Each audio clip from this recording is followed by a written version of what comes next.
우울, 불안, 상처로 힘든 이들에게 전하는 말. 첫째, 언제나 봄일 수는 없다. 우리를 불쾌하게 만드는 감정은 몇 가지 안 된다. 우울과 불안, 혐오와 분노, 외로움과 공허, 이게 전부다. 열이 나는 것은 우리 몸의 자기보호 기능이니 무조건 해열 진통제를 먹고 체온을 떨어뜨리면 오히려 해롭다. 불쾌한 감정을 느끼는 건 마음에서 열이 나는 것이다. 감정이 끓어오른다고 무턱대고 억눌러서는 안 된다. 그렇구나 하고 알아차리는 게 먼저다. 짜증난다고 소리치기 전에 시험을 못 봐서 내가 지금 우울하구나 라고 자기 감정을 정확히 읽는 게 먼저다. 제대로 알면 불쾌감도 내 편으로 돌려놓을 수 있다. 우울하면 안 돼 라고 외치지 말고 나름대로 노력했는데 결과가 좋지 않아서 우울한 거구나. 이럴 때 우울한 건 자연스러운 거야 하고 자기 마음을 인정해 주는 게 그 다음에 할 일이다. 내가 나를 이해하고 받아들이지 않으면 남들이 아무리 괜찮아 힘내 라고 응원해줘도 귀에 들어오지 않는다. 우울한 감정은 내가 어떻게 행동하길 바랄까 하고 호기심을 가져보면 좋겠다. 불쾌한 감정은 가치 지향적인 행동을 하도록 우리를 자극한다. 우울한 건 싫으니 빨리 기분 좋아지고 싶다고 조급해하면 안 된다. 우울이라는 감정의 숨은 뜻은 나에게 잠시 실망했지만 다음번에는 더 나아지도록 힘을 내자 이거나 비록 결과는 안 좋지만 최선을 다한 자신을 응원해주자 일 것이다. 불행한 감정과 친하게 지내는 건 까칠하게 굴지만 자신을 올바른 길로 이끄는 친구를 사귀는 일이다. 감정과 친해질 수 있게 도와주는 좋은 방법을 계속 찾아보자. 그런데 아무리 노력해도 자기 의지대로 움직일 수 없는 것이 감정의 속성이란 것도 잊지 않았으면 좋겠다. 감정은 계절이다. 지금은 따뜻한 봄이지만 등골 서늘해지는 겨울이 반드시 찾아오는 것처럼 감정도 계절처럼 변한다. 추운 게 싫다고 겨울을 몰아낼 수 없듯 아무리 발버둥 쳐도 우울을 완전히 없앨 수는 없다. 매서운 바람이 몰아치는 겨울을 비난할 수 없는 것처럼 우울은 나쁜 게 아니다. 초록이 물든 지금 이 순간을 만끽해야겠지만 어느 순간 나뭇잎이 누렇게 시들 것이다. 서글프지만 우리 마음도 언제나 봄일 수는 없다. 두 번째, 행복은 그런 게 아니야. 마음이 괴로운 이들에게 앞으로 어떻게 살고 싶어요? 라고 물으면 행복해지고 싶어요 라는 대답이 가장 흔하다. 무엇 때문에 괴롭냐는 질문에도 행복하지 않아서요 라는 답이 많다. 이런 말들을 주고받다 보면 당신이 생각하는 행복은 무엇인가요? 라고 묻게 된다. 그들은 우울증이 나아야 행복해진다. 불안이 없어져야 행복할 수 있다고 말한다. 당연하다. 하지만 우울한 증상이 없어진다고 저절로 행복해지는 건 아니다. 정상적인 우울과 불안까지 다 없애버릴 수는 없다. 이별하면 슬픈 게 정상이고 시험을 앞둔 수험생은 초조할 수밖에 없다. 우리 인간은 아무 이유 없이 울적한 기분에 빠져들기도 한다. 새로운 자극이 없으면 공허해지는 게 당연하다. 부정적인 감정 없이 긍정적 감정만 느끼고 사는 게 정상일 리 없는데도 이런 상태를 간절히 원하는 이들을 종종 본다. 이런 상태가 바로 행복이라고 믿으면서 말이다. 핀란드는 세계에서 가장 행복한 나라다. 그러면 이 나라 국민들은 매일매일 기분이 좋을까? 매 순간을 짜릿하게 느끼며 살까? 그렇지 않다. 가장 행복한 나라지만 우울증에 시달리는 환자도 많다. 그냥 많은 정도가 아니라 우울증 유병률 세계 9위다. 행복도 1위 국가 국민이라면 하루하루 즐거워야 할 텐데 그렇지가 않은 것이다. 행복과 긍정적 감정을 동일시해서는 안 된다. 우울증이 있다고 나는 불행한 사람이야 라고 하거나 정상적인 우울을 느끼는 자신을 향해 난 왜 행복하지 않지? 라며 비정상으로 착각해선 안 된다. 행복은 단순한 감정이 아니라 복합적 개념이다. 행복도 조사에서는 국민소득과 사회적 지지체계, 건강 수명, 자기 삶을 결정할 수 있다는 자유, 관용성, 그리고 사회의 부정부패 정도까지 포함된다.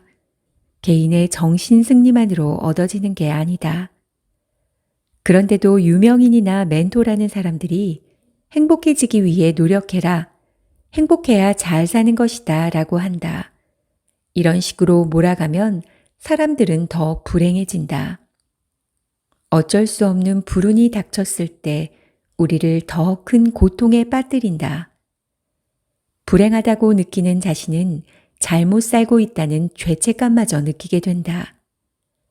행복하면 좋지만 삶이 언제나 행복할 수는 없다. 세상 사람들이 말하는 행복을 모두 끌어담는 단 하나의 기준은 없다.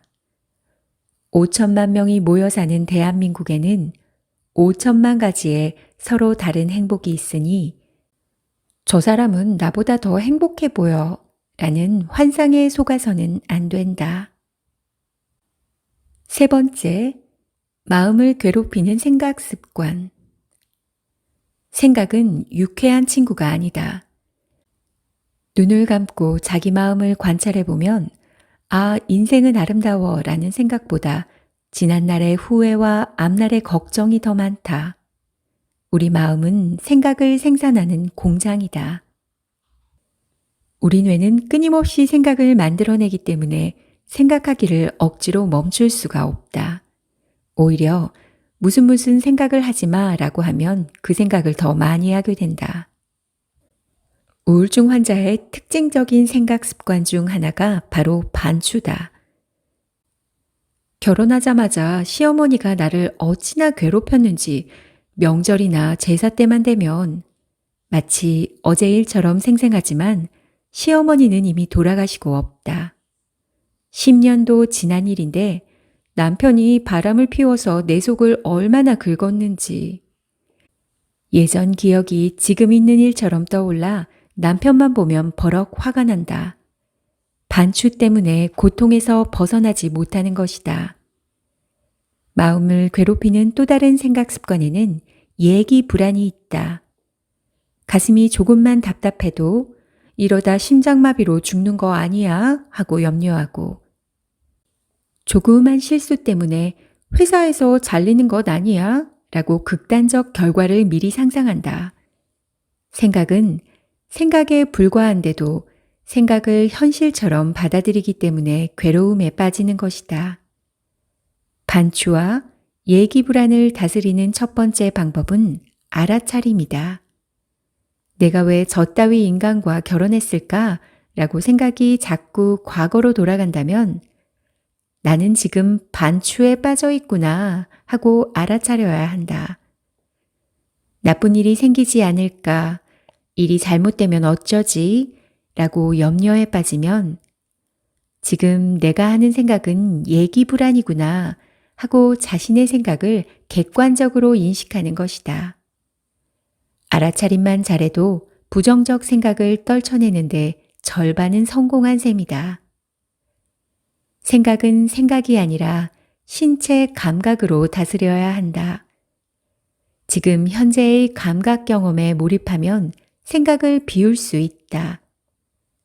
창밖으로 들리는 빗소리를 집중해서 듣고 식탁 위에 차려진 된장찌개의 향과 색, 맛과 식감 하나하나에 주의를 기울이는 것이다.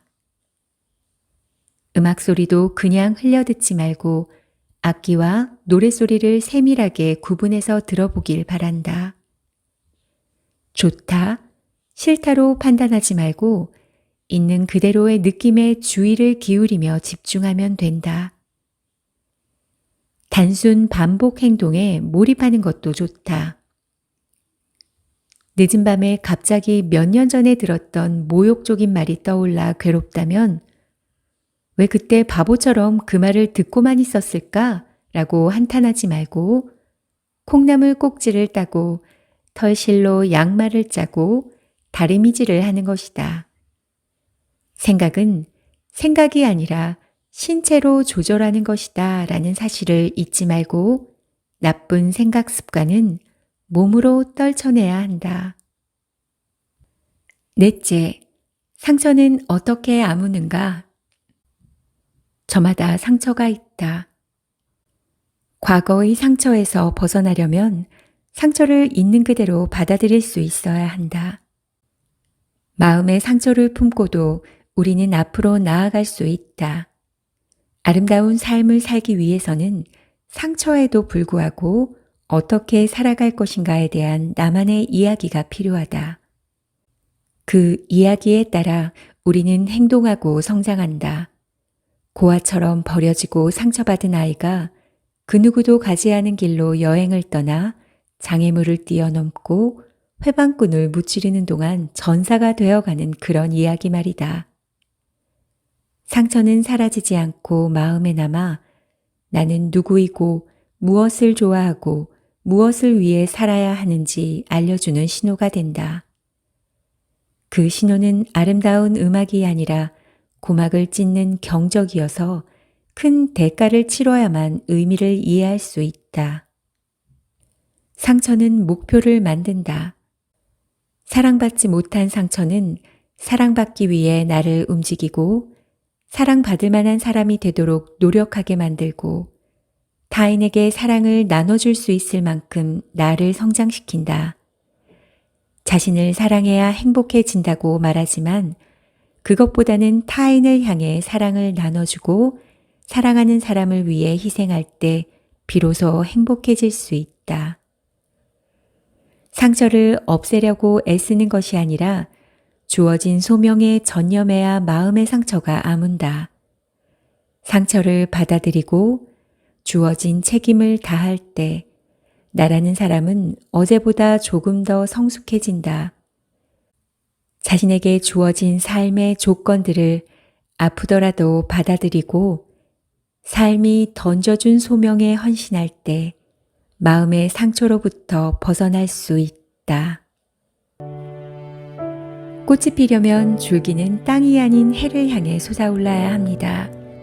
우리 마음이 성장하기 위한 이야기도 마찬가지겠죠. 내가 어떤 꽃으로 피어날지 과거가 되어가는 현재와 현재가 되어가는 미래가 알려줄 것입니다. 감사합니다.